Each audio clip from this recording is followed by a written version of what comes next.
What is going on, guys? Tim here. Welcome back to Football Manager. I'm actually going to record this a little bit backwards. I started it and I was kind of in the wrong place, but then we had the Champions League draw. So without any further ado, let's get into that Champions League draw. Here's the draw. What seed are we in? We're normally the 4th seed. We still are. That's problematic. I don't know what it takes for us to be upgraded to a 3rd seed. I mean, Napoli and Dortmund are in the 3rd seed, so I'm guessing it would take quite a lot. But, I mean, we make it through the groups every year. Well, I say every year. The 2 years we've been in it so far. Let's start the automatic draw and see where we end up. Is it? So, Man City first group, which means we can't get that group. Liverpool Group B, we can't get that group. So, at the moment, Juventus, Bayern, Inter. Right, so at the moment, Group G is the one I want. Or Group E.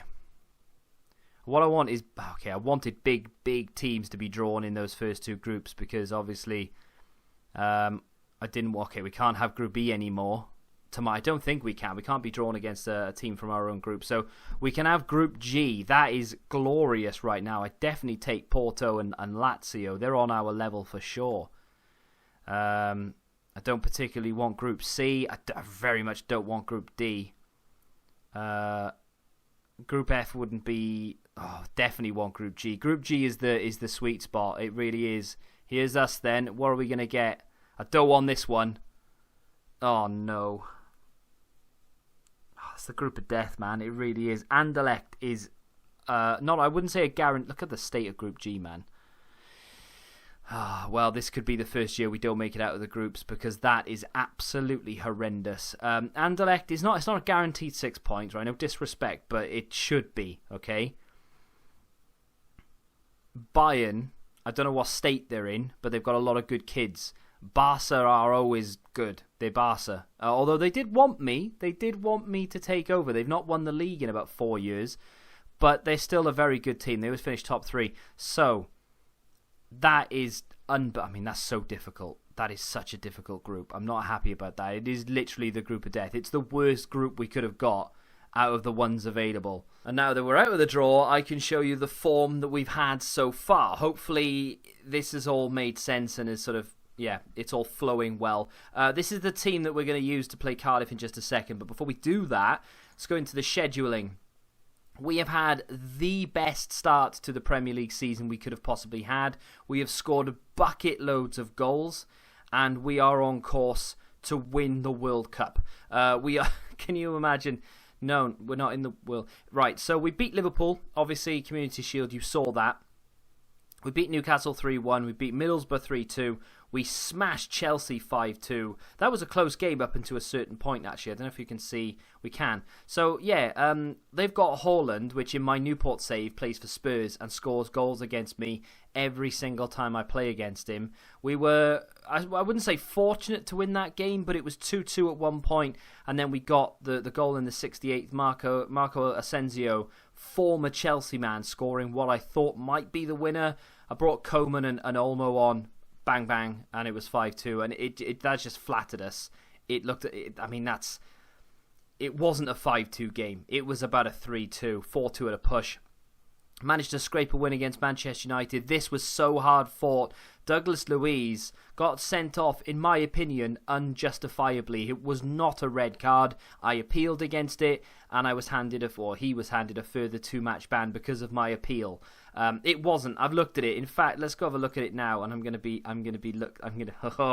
gonna go, actually, no, it was a red card. But at first glance, I didn't actually watch it back. Maybe I should have. But while I watched it the first time round, I thought, you know what? That's not a red card. I don't even think it's a foul. I think he gets the ball. Oh, see, now I'm thinking, actually, maybe it is a red card. I don't know. It's not like I don't think he's lunged into it.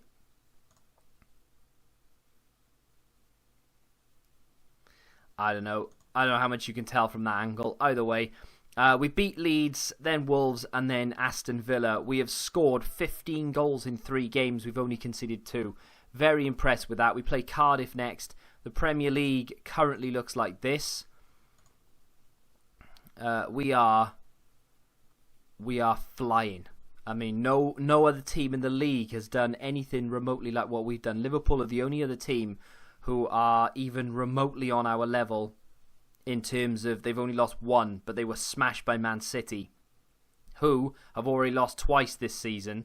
Wait, I'm so confused.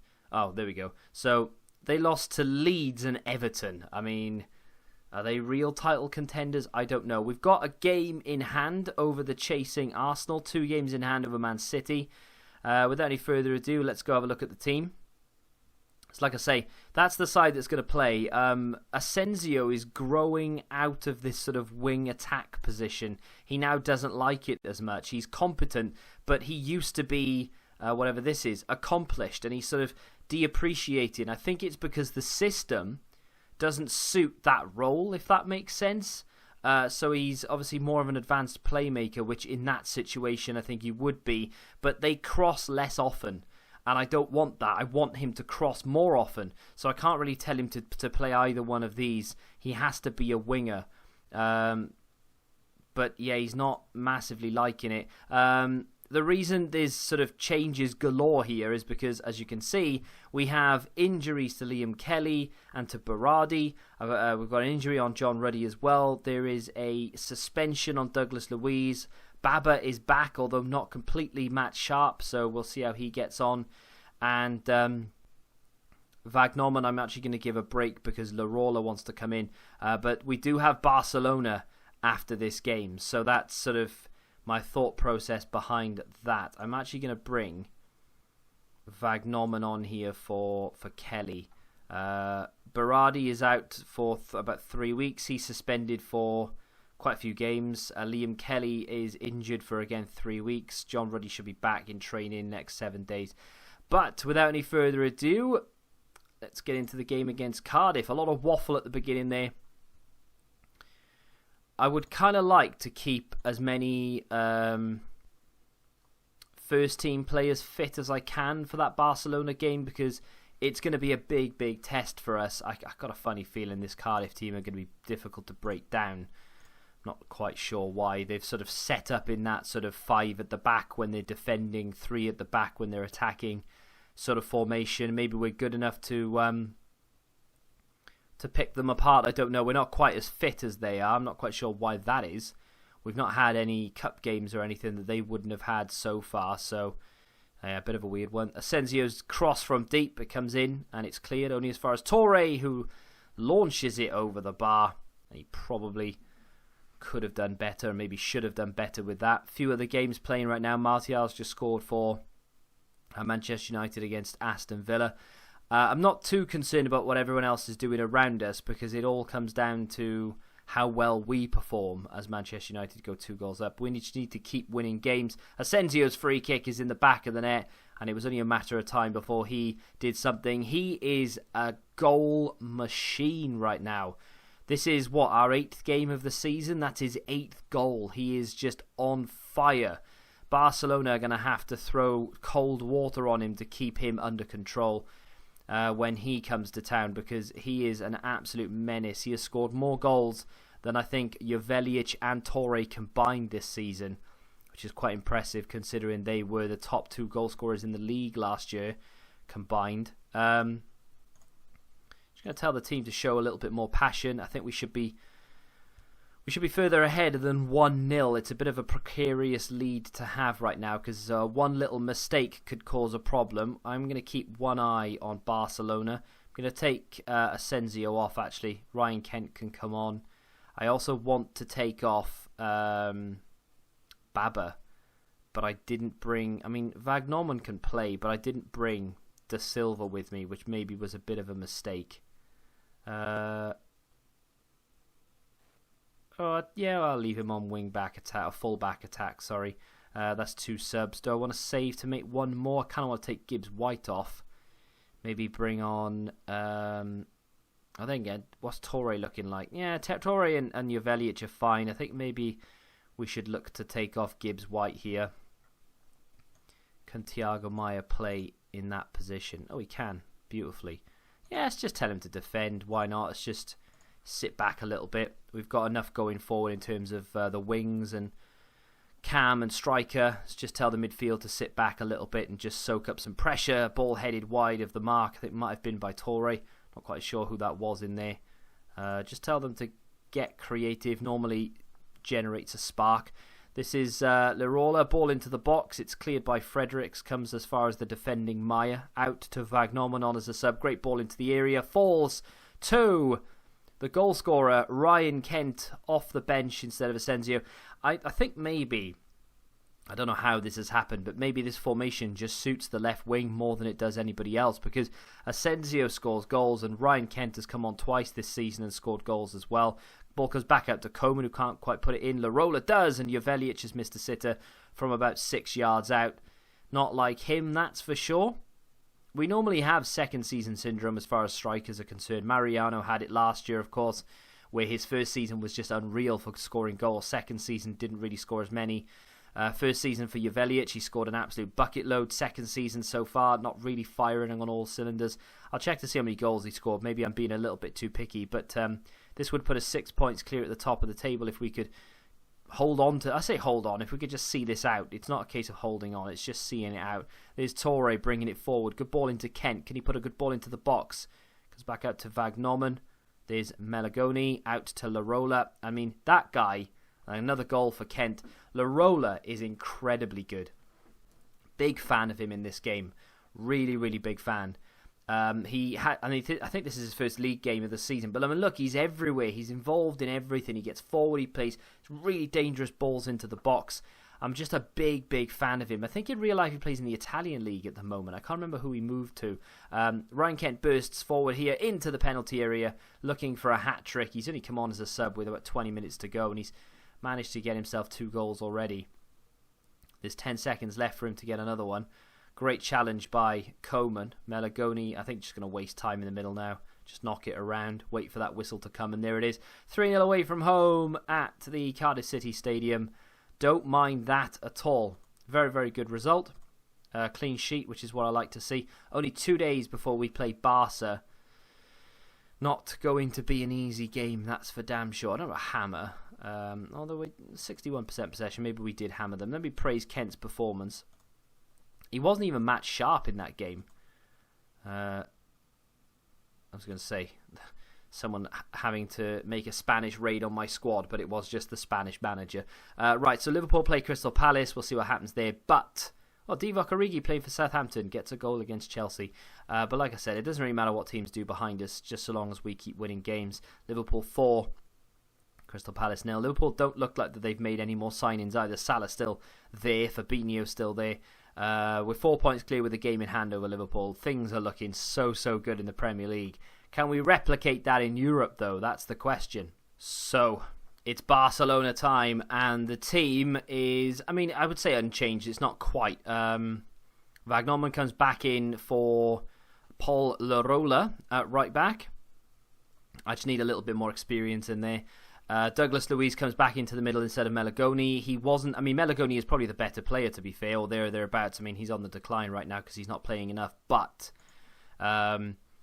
the reason I want to bring Douglas Luiz back in, who on paper may not be as good, is because of the role that Douglas Luiz plays. He plays a Volante attack, which is going to help out in the midfield area here, as opposed to Melagoni, who I don't think is going to help the situation as much. Yes, I mean, again, doesn't really help. And we get a link between Douglas Luiz and Gibbs White as well, which definitely does help. Maybe I could just keep them in that situation as opposed to the Segundo Volante. I don't know. I think Segundo Volante is probably going to help me a little bit more. Yeah, we'll do that. We'll do that. It's going to help us a little bit more going forward. We've got the likes of Dani Olmo, Adam Ider on the bench, and Pardew on the bench if we need him. Kent is there again. Coman starts because Berardi's still injured, of course. Stulak is unregistered, as well as Alex Hunt for the Champions League. I don't know why. I don't even remember registering a Champions League squad. I have no idea what the Barcelona team looks like, by the way. I mean, what year is it? Surely Messi isn't still there. He is, you know. He's still there, Lionel Messi. What is going on? So they've got Frankie de Jong as a centre-back. Interesting. They've signed Saul of Atletico Madrid. They've got Digne, formerly of Everton, and then Arsenal, and now Barcelona. Coutinho is still there. Dembele is still there. No Suarez. Oh, Luis Suarez is on the bench. I mean, how old is Luis Suarez now? Surely 35 years of age.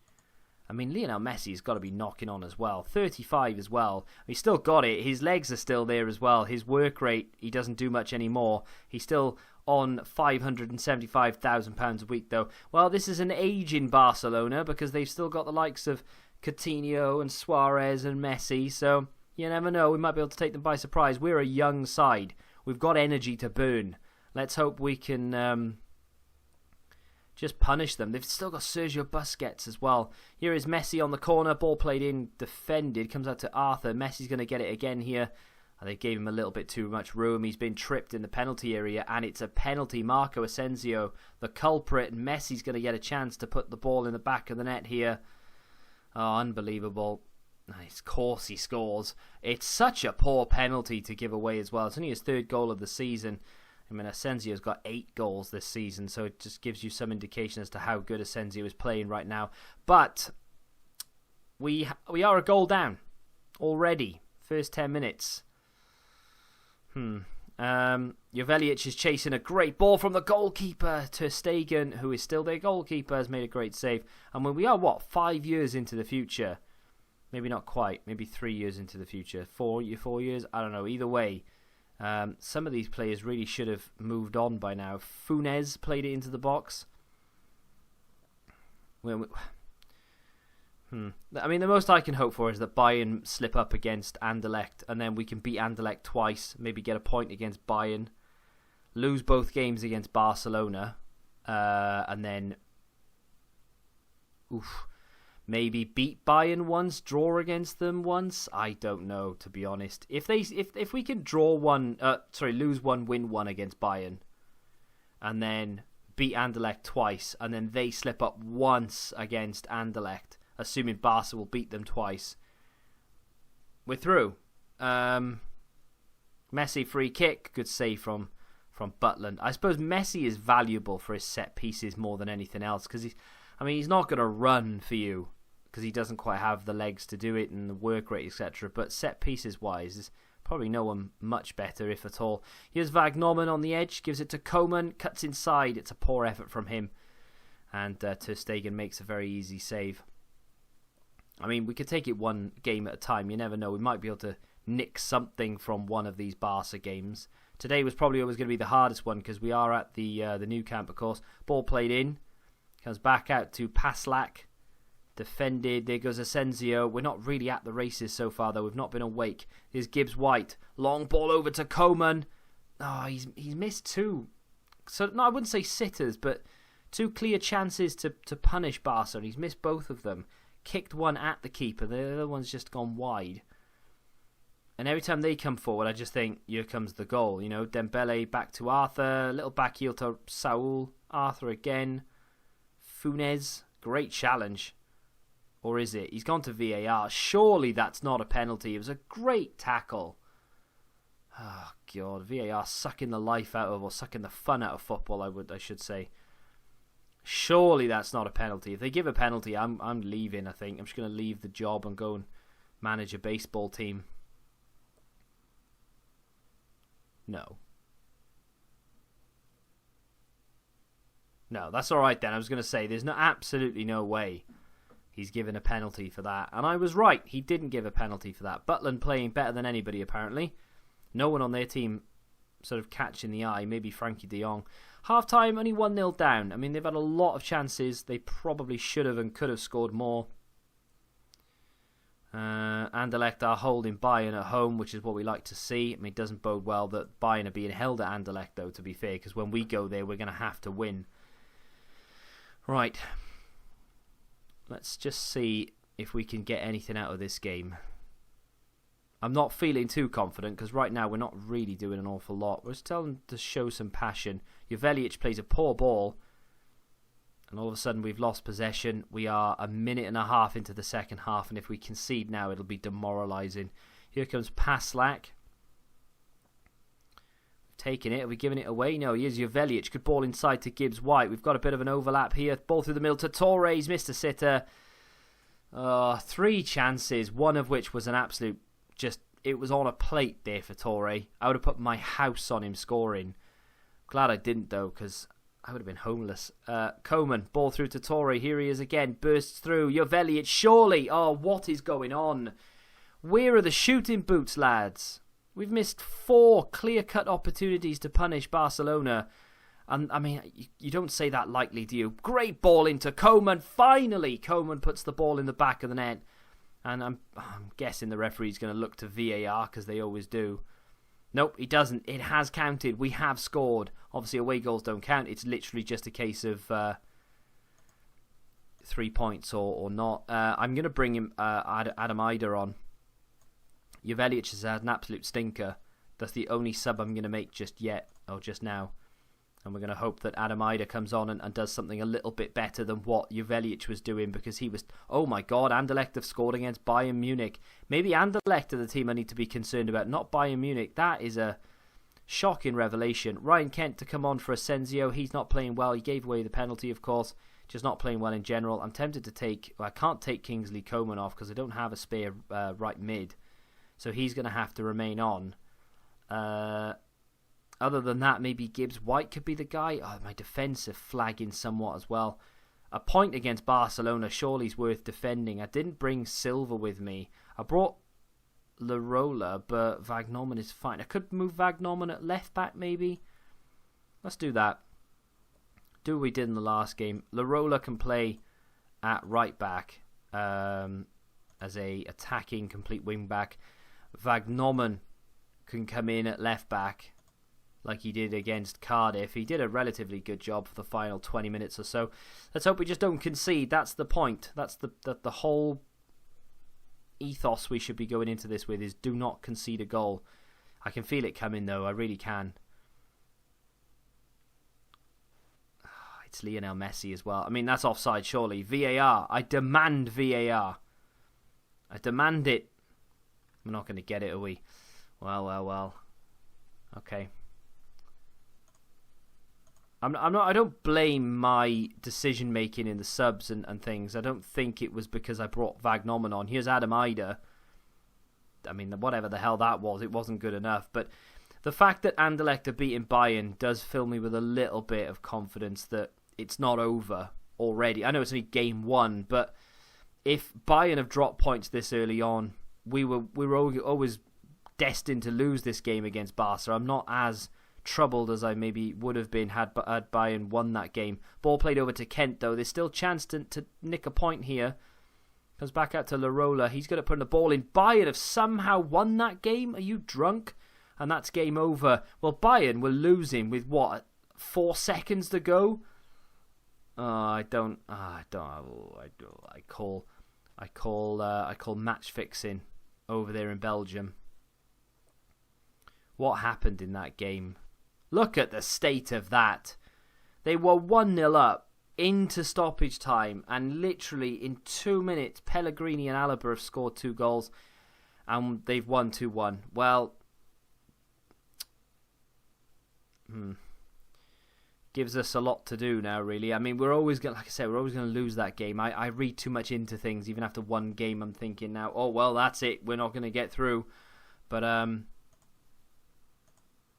don't know. It just makes life harder for me, really. Had Anderlecht beaten Bayern, it would have been far more believable that we could have then beaten Anderlecht twice, got 6 points, maybe got a point against Bayern, and then we would have been fine to go through. But as it stands, we've now got it all to do. We are going to need to get something either from a Barca game, or we're going to need to get stuff from Bayern games, and we are banking on 6 points against Anderlecht. There's a lot to do here, and that's our first defeat of the season, albeit a narrow one, I might add.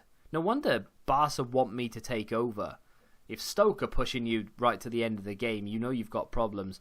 Obviously, I'll skip Warsaw, we'll skip Anderlecht and Bournemouth. I might come back for Bayern and Everton. Like I said, I'm going to try and do that where I show you a game, and a game from the Champions League and a game from the Premier League. So I think I'll skip forward now, Bayern and Everton. Champions League, Premier League. I think that makes sense. But so far, though, as far as the league is concerned, extremely happy with the way that's going. Fingers crossed we don't slip now, and we just keep this going for the foreseeable. It says my form is poor. Okay, ignore that. I don't understand what's happening over there. But if you have enjoyed today's episode, hit that like button, subscribe to the channel if you're new, and until the next time, goodbye. Football Index. The game changed. Download the app now.